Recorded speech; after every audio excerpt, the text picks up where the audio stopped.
रुद्राक्ष धारण करें। यहाँ रुद्राक्ष की महिमा खुद महादेव बता रहे हैं। सूत जी कथा तो सूत जी सुना रहे हैं, लेकिन जब बात रुद्राक्ष की आई तब सूत जी ने कहा कि एक बार पार्वती जी ने महादेव से पूछा था कि प्रभु आपको रुद्राक्ष क्यों इतना प्रिय है? ये रुद्राक्ष बना कैसे है? ये रुद्राक्ष की उत्पत्ति दुनिया में कैसे हुई है? कुछ क्षणों के लिए रुद्राक्ष की महिमा बताते हुए महादेव ध्यानस्थ हो गए, भाव विभोर हो गए। बहुत अच्छा लगा, ये सवाल अच्छा लगा। और शिव जी बोले कि जब दक्ष यज्ञ में आपका शरीर भस्म हो गया, योगाग्नि में आपने देह छोड़ दिया, मैं अकेला घूम रहा था और फिर आखिर मुझे लगा कि बस एक स्थान पर बैठ जाऊं। एक स्थान पर मैं बैठ गया और मुझे समाधि लग गई। हजारों वर्षों तक समाधि से बाहर आने की मुझे इच्छा नहीं होती थी, लेकिन हजारों वर्ष बीत जाने के बाद मुझे ऐसा लगा कि जीव मात्र मेरा अंश है। सुबह से शाम तक भी माँ बाहर जाती है ना, उसको जल्दी होती है कि बच्चे क्या कर रहे हैं, खाया नहीं खाया, क्या कर रहे हैं। ये भी तो परम पिता है, परम माता है, परम सखा है, परम गुरु है।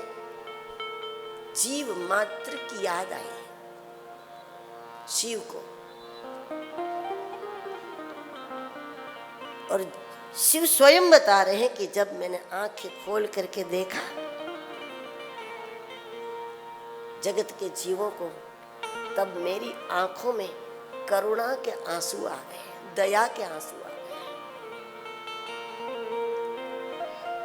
महादेव की आंखों में करुणा जल पतिता जल बिंदव तत्राश्रु बिंदवो जाता वृक्षा रुद्राक्ष संगन का। मेरी आंखों में जो करुणा जल भर गया, और वो जल की एक बूंद जो पृथ्वी पर गिरी। अविनाशी का सब कुछ अविनाशी होता है, किसी भी चीज का नाश नहीं होगा। जो शिव संबंधित है वो सब अविनाशी होता है। महादेव की आंख का के आंसू जब पृथ्वी पर गिरे और शिव ने कहा कि तत्राश्रु बिंद हो जाता वृक्षः रुद्राक्ष संगनः। रुद्र की आंख का ये करुणा जल जहां गिरा, उसी से रुद्राक्ष का वृक्ष हो गया।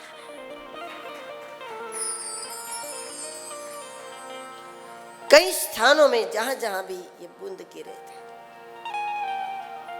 उतने रुद्राक्ष हो गए, फिर उसी में से और निकलते गए।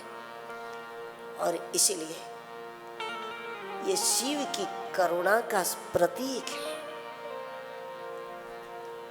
शिव को अति प्रिय है।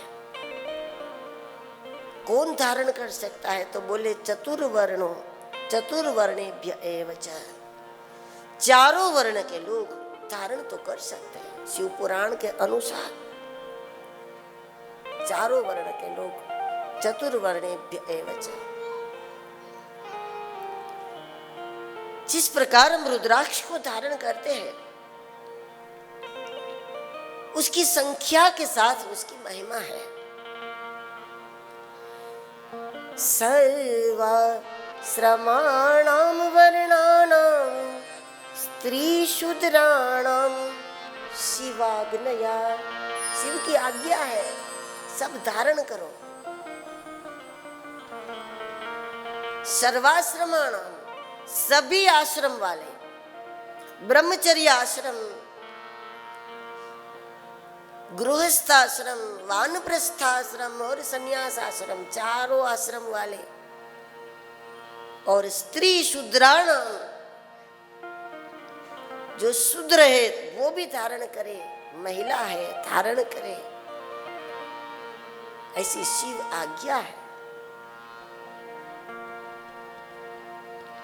धारण करने वाले को इसकी शुद्धता पवित्रता को समझना चाहिए, कब धारण करना चाहिए कब नहीं करना चाहिए, इसका विवेक खुद में होना चाहिए, ये समझ करके। लेकिन शिव ये नहीं कहते कि सबका अधिकार है, शिव आज्ञा है शिव पुराण में कि सब रुद्राक्ष को धारण करें। 1100 रुद्राक्ष को जो धारण करता है, महादेव ने बताया उसकी महिमा के लिए कोई शब्द नहीं, इतनी महिमा है।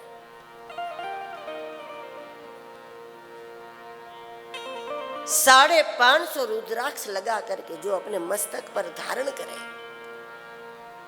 वो शिव समान है, उसका दर्शन शिव का दर्शन है। कहाँ कहाँ रुद्राक्ष धारण करना चाहिए? शिखा में धारण कर सकते हैं रुद्राक्ष, कान में, दोनों भुजाओं में,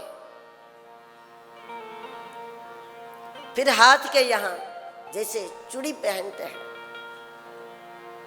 भुजाओं में धारण करें, हाथ में धारण करें, जनेऊ के रूप में धारण कर सकते हैं, कंठ में धारण कर सकते हैं, कंठा के रूप में।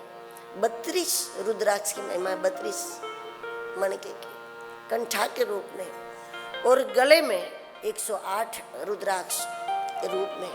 रुद्राक्ष का रूप जितना छोटा है उतना उसका प्रभाव अधिक है। ये सारी बात है भगवान शंकर ने बताई है पार्वती को, हम सबके लिए।